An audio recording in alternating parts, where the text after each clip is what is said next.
Welcome to the Arboretum. My name is Michael James. I'm the curator here. We are part of the U.S. Department of Agriculture.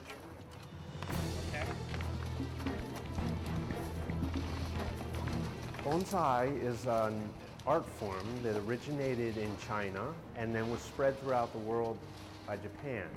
And it is really literally just a tree in a tray, a shallow container. So it can be done with almost any type of woody tree species.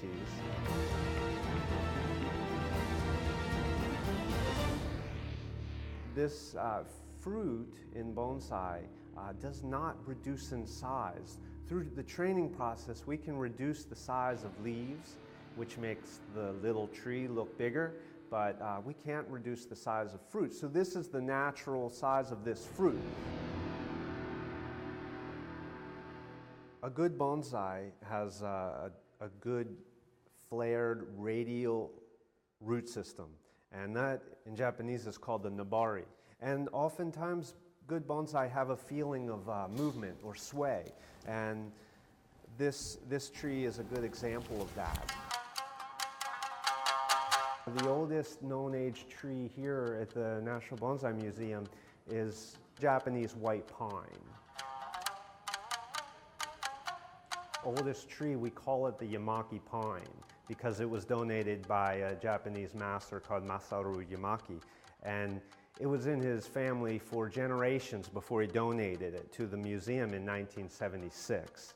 That tree was in the city of Hiroshima during the bombing, and it was protected by the walls of the nursery. So it was safe, and it still lives healthy today.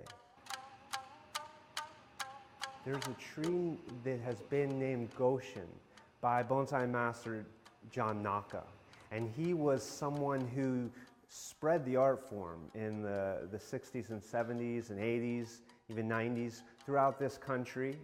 And it's one of his most famous creations. It's a forest. It's very iconic of our redwoods.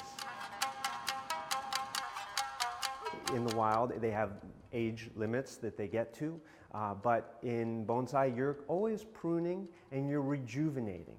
And they are also taken care of and prevented from disease and insect outbreaks. So they're potentially could live longer in bonsai care than they would in nature.